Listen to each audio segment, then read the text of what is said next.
Everybody's been trying to work hard to stop, because we had quite a bad run where we lost a few games on the bounce. So everybody pulled together, and we've finally got out of that. And we're looking forward to trying to keep this unbeaten run going and turning them draws into wins as well. And how important is it, that you've got to settle back four, back five, if you like, with Federici behind you?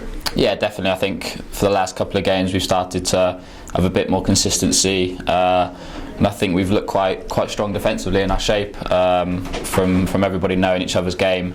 So no, that's definitely a good thing, and we want to continue and build on that and get more clean sheets.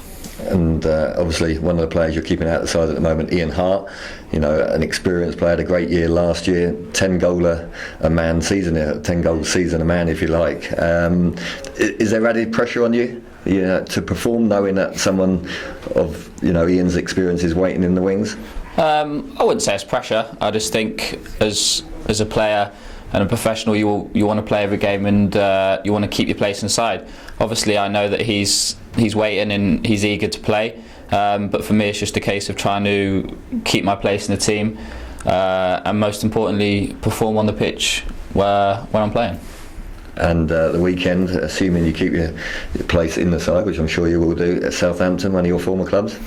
Yeah, definitely. Obviously, when I moved, I saw this fixture come quite fast. Obviously, it'll be a bit of an occasion for me, because I spent pretty much all of my career there and made my first team debut. So it'll be a nice game. But as I said, we're just going out there to win the game, pick up the points and climb up the league. Are there many of the Southampton players still there when you was there? Yeah, there's still quite a few. Obviously, I've been there for many years, so I've seen a lot of people come and go. But when I left, and looking at their squad now, still a lot of the players that I played with. You surprised how well they've done? Obviously, promotion from League One last year, top of the Championship now. I don't think so. I think obviously seeing what happened last season with Norwich, I don't think you could count it out. And obviously they had a great run on to the end of the season. It just shows when you do have a run like that, you can bring it into the next season. But no, they've got a good team and quite a big squad, which helps. So no, I'm not massively surprised to see him up there. But obviously we're just looking at the game Saturday, and we'll work on that today in training, and we just want to go out and win the game. And it'd be a good atmosphere, almost a full house guaranteed Saturday. I think Southampton are bringing 4,000. It'd be nice to play at Madejski somewhere near the capacity. Yeah, definitely. Obviously, they always travel with a lot of fans, and obviously it's quite local as well, which is good. So no, it'll be a great atmosphere, and it'll be good. And hopefully our crowd will get behind us and drive us on for the full 90 minutes. And finally, your brother, former Reading captain Matt Mills, how's he getting on at Leicester? Yeah, he's doing well. Obviously, had a bit of a setback at the weekend. But did you see the tackle? Yeah, I did see it. I watched the game, turned it off after he went off. But and what did you think of it? Obviously, it was a strong tackle. I thought he actually won the ball, but obviously in the letter of the law, you can't go in with 2 feet. So obviously it was a sending off.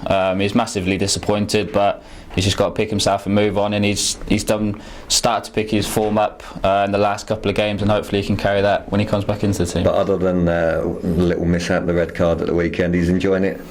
Yeah, enjoying playing for Sven-Göran Eriksson. Yeah, obviously he's enjoying playing for the manager there, and I think he started to settle himself down there. Obviously it was a new challenge and a different area, but I think he's settled himself down off the field as well as on the field, which I think is important. So no, I think he's getting used to it. When you look at Southampton and you see the top of the table, crowd of 32,000 in midweek, do you kind of think maybe I should have stayed there or anything like that? Or you... No, I think it was just a case of it was my time to leave. I think it was the right time. I'd been there since I was a lad. And I just felt it was the right time. And no, definitely not. I don't regret the decision I made, and I'm happy to be here. Yeah, was it Dan Harding that was in the regular left back at the time as well? Was it? Yeah. When I left, Dan Harding was starting regular. They'd just brought Fox in, and obviously I've seen he started to play the last couple of games. But yeah, I thought it was. They've got quite a lot of left backs there. I think they've got 3 or 4 actually. So it was kind of quite crowded area of the field, which doesn't happen in most clubs for left backs. But it was there, so it was just felt like it was my time to leave. Did you speak to Dan Harding about Reading or anything? He obviously had that loan spell here. No, I didn't actually. I know that he did have that loan spell, but to be fair, when you've got a brother that's played for the club for that many years, it wasn't hard to just ask him and see what he had to say about the club. But from when I'd been down here and seen what had gone on, I knew what kind of club it was. Yeah, what kind of threats are you expecting from Southampton? You know all about them, so.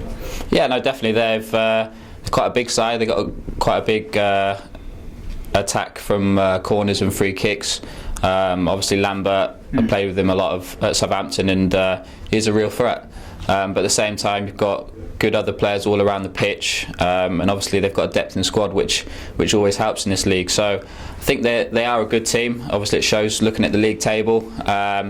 But obviously, we're going to have to work on ourselves and find where we're going to hurt them and use that.